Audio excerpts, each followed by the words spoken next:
So I thought about it, and I'm actually making a retraction video. I'm going to give Top Gun a 6 out of 10, and I'm going to tell you the reason why. And yes, I will indicate this is a spoiler alert. All right, so if you don't, want to know about the movie, just, shut it off right now. Don't continue watching this video because I'm giving everything away. Okay. The thing about the movie that I liked was it was a great screenplay. The screenplay was phenomenal.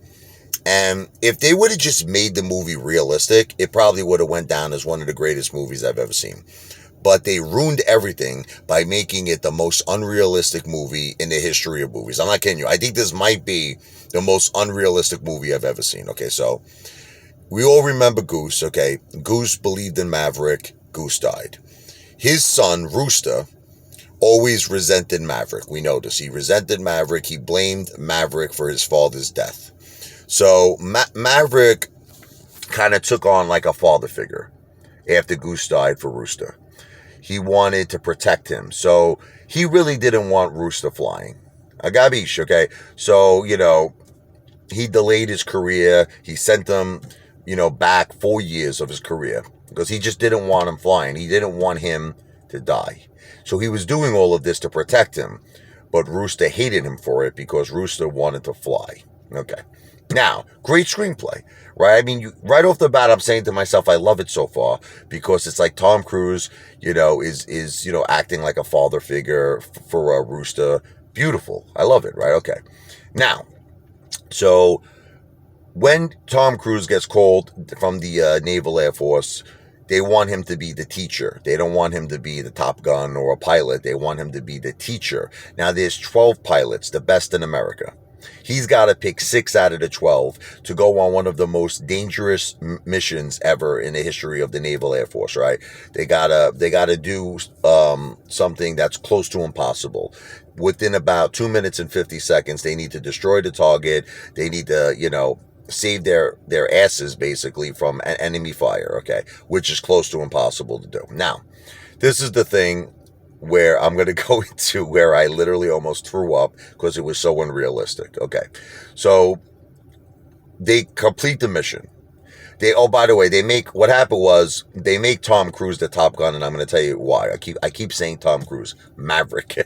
They make Maverick the Top Gun. At first, he was just a teacher, but then he became the Top Gun. He became the team leader on the mission because what happened was he was pushing all of the pilots to their maximum limits. One of them almost died. Like they literally blacked out because they were going so fast. Like the beginning of the movie, let me just say this. I love the beginning of the movie. I will say this.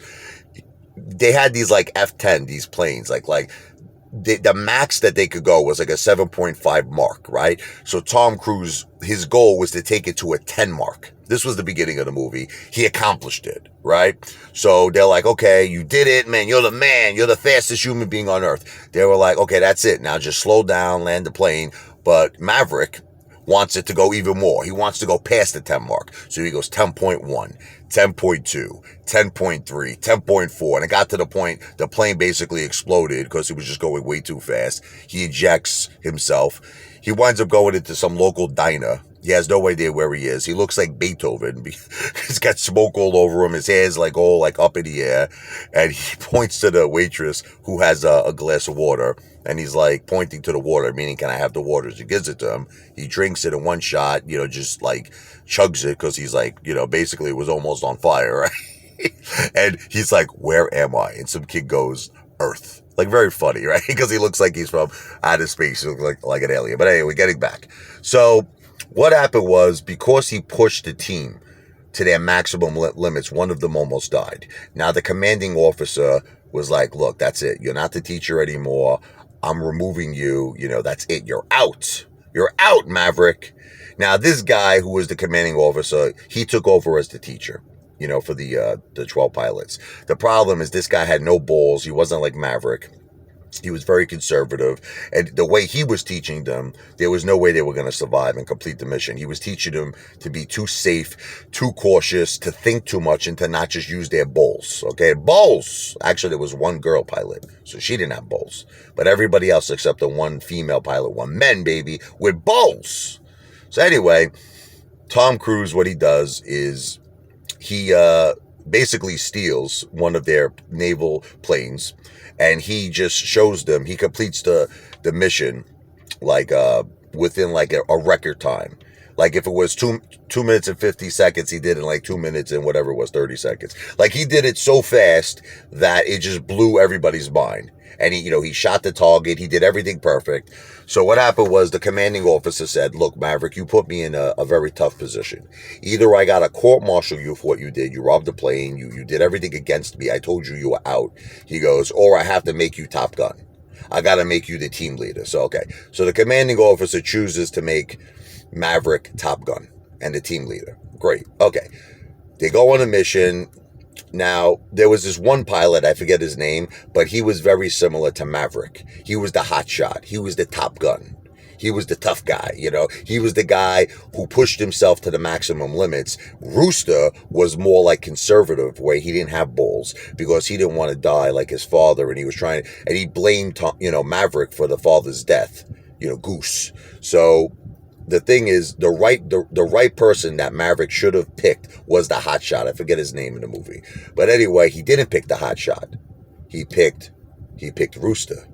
Okay, so the hotshot, you can see how disappointed he was at his face. He was so let down. He's like, I'm the hotshot. I'm the man. You should have picked me. And I'm going to get to that. Remember this. I'm going to get to that in a second. So he picks 6 pilots. They go on the mission.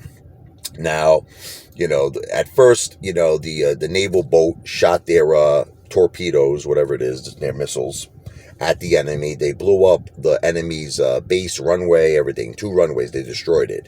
Now, they are successful in their mission. Tom Cruise and both Tom Cruise and Rooster hit the targets that they were set out to hit. They did it. Mission accomplished. Okay, now here's where it gets unrealistic. Are you ready for like a Nightmare on Elm Street unrealistic? Okay, so one of the enemy planes, because now the enemies are onto them. Obviously, they just destroyed their base. They destroyed their runways. They got the enemies are after them. The enemy plane has a lock on Rooster with a friggin' missile. The enemy shoots the missile at Rooster.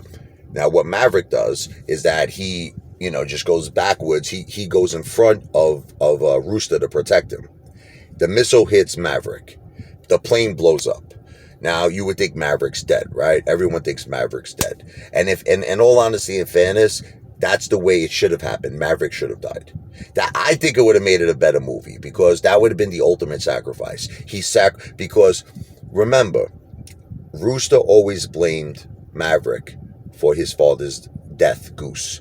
And Tom Cruise always felt bad his whole life that Goose died. He could never get over it. And that would have been like the ultimate fatherly thing, right, to do, right? For your son. Like, that would be the ultimate sacrifice. You took the missile for Rooster. But here's how it turns out. Turns out Tom Cruise managed to eject himself, which was a physical impossibility, because it was like literally 1 second.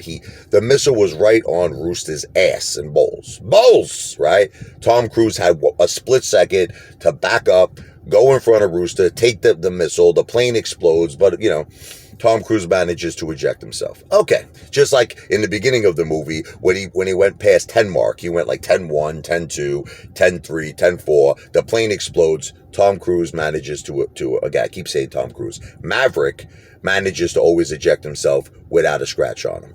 No scratch. Going past the speed of sound, no scratch. Okay, so, okay.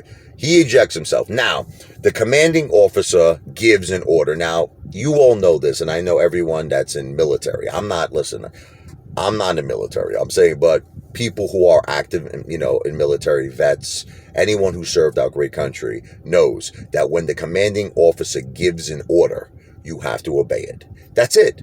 Now, the commanding officer gave an order. All pilots back to the base. Maverick is gone. He's in enemy territory. Either he died in the explosion or he ejected himself. Either way, he's dead. When he ejected himself, Maverick, he was in the heart of the beast. He was in the heart of the enemy, like that, their whole territory. He's dead. You understand? Okay. So the commanding officer told all naval pilots, come back to the base. Mission accomplished. Mission over. We lost Maverick. That's a direct order. Okay. So right off the bat, Goose I'm saying Goose, excuse me. Goose's son, Rooster, disobeys that order, and he goes to rescue Maverick. Now, Maverick is on the land. He's on the ground. His plane exploded. There's an enemy helicopter right on Maverick's, like, ass. And it's shooting at him, and he's managing, again, very unrealistic, he jumps over like a little, like, friggin', I don't know, like a little hill. He jumps over it, and he's protecting himself from bullets, complete bullshit, from this gigantic helicopter that's unloading everything they got on him, but he's managing to survive. And now here's the greatest thing, right? So now Rooster comes, blows up the helicopter, and saves Maverick's life. Okay. Now, one of the enemy planes shoots down, Rooster or something. The bottom line is this: he ejects himself, but I don't know what. I think what happened was when he saved his life, the explosion messed up Rooster's plane. I think that's what happened. But here's the bottom line: Rooster ejects himself after he saved Maverick's life. Okay? Now, the both of them are on the ground. Maverick wants to beat the shit out of Rooster because he's like, what are you doing here? I saved your life. You're not supposed to be here. And Rooster's like, well, I wanted to save your life. And he was like, but what are you thinking? Maverick says. And Rooster was like, well, you told me not to think. Okay, whatever.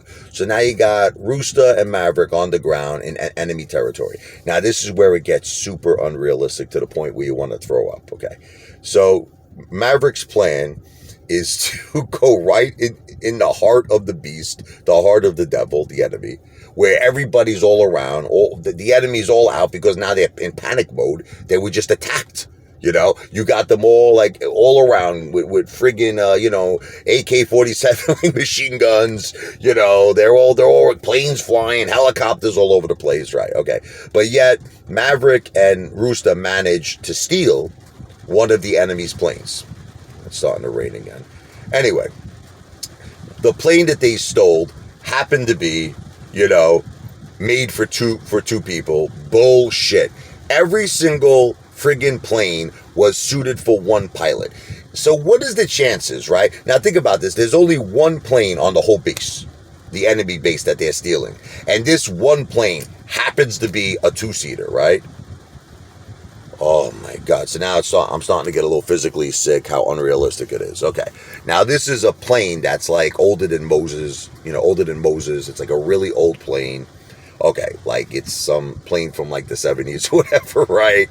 No new technology, complete old, I'm talking big time old, prehistoric. Okay. They get into this plane. They take off. All right.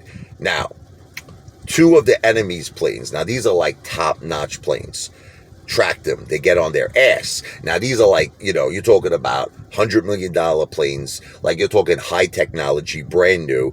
There's physically no way that Maverick could beat these planes. He can't. He's in a prehistoric dinosaur plane.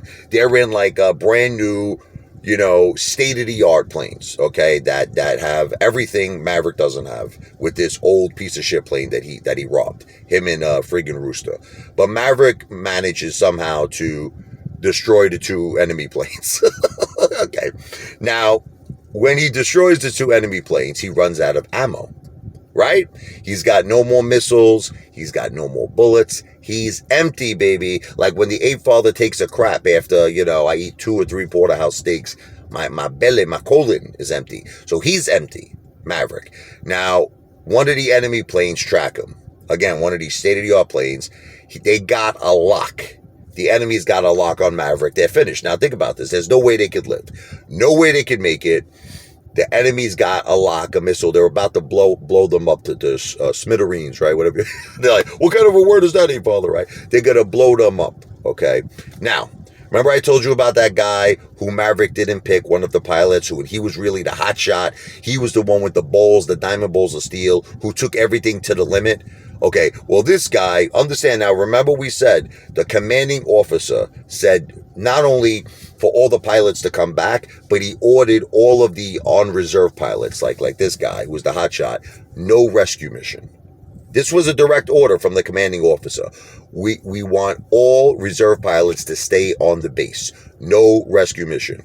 So not only did Rooster go against the commanding officer, his basically his order to not rescue Maverick, this hotshot guy, one of the reserve pilots, he goes against the commanding officer's like a decision, order to not have a rescue mission, and he decides to make it a rescue mission. So just at the split second when the enemy plane is about to blow up Maverick, right? This hotshot blows up the enemy plane. So typical Hollywood, so typical unrealistic bullshit. Unrealistic bullshit. And he's like, I'm the man. Yeah, I'm good. Yeah, you're good. It's such a great screenplay. They got to ruin it with this unrealistic bullshit. Okay. So basically, everybody's happy ending. Everybody's alive. No one dies. No one's got a scratch on them. They land and Rooster and Maverick hug each other and they're smiling and they're happy. Hey, we're the champions. We are the champions. Rooster. Okay.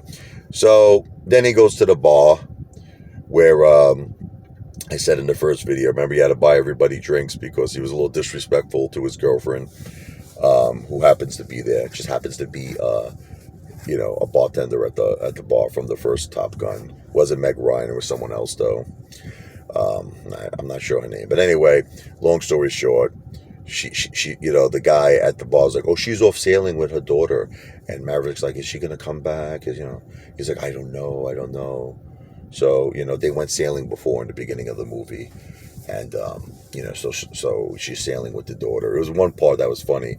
Tom Cruise was upstairs. She had like a 2-level house. And he's like, he's, doing the wild thing. Do, do, do, do, do, do, do, do, do, do, do, do, do, wild thing. And her daughter comes home unexpectedly, right? So she tells Tom Cruise to jump off the window. It's like a second level. And when he jumped off, the daughter saw him. It was like so funny. That was actually kind of funny. And the daughter's like, just don't break my mom's heart again. And, he was telling her, I'm never going to leave you again. Okay. So anyway, she winds up coming back from her sailing trip. Sailing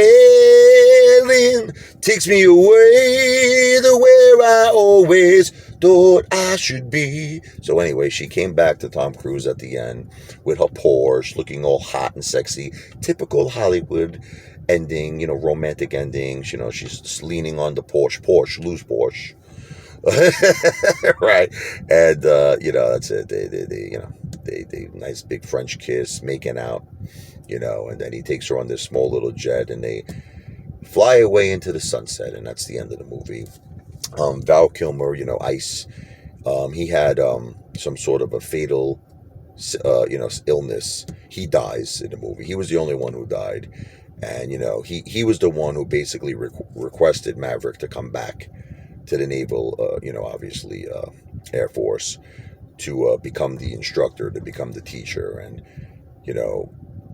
one good part was they met before he died, Ice and Maverick. And that was a kind of cool part where, he was just telling him, you got to let go of the past. You can't blame yourself for Goose's death.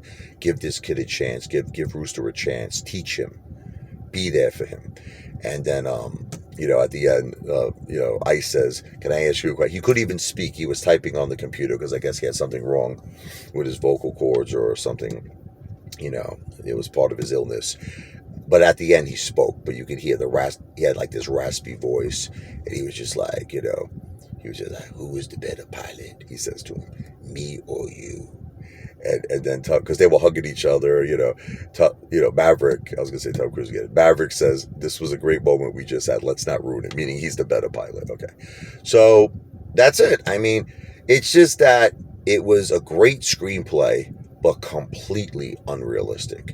Just not a scratch on him, not a scratch on Rooster. What I think would have really been an awesome ending, and I'm sure they considered it, and I'm sure as an alternative ending, you probably are going to see this. Maverick should have died. That point when the enemy had the lock on Rooster and was about to kill him, and then Maverick went in front of the missile, the torpedo, whatever you want to call it. I think by making Maverick die, that would have been the ultimate sacrifice.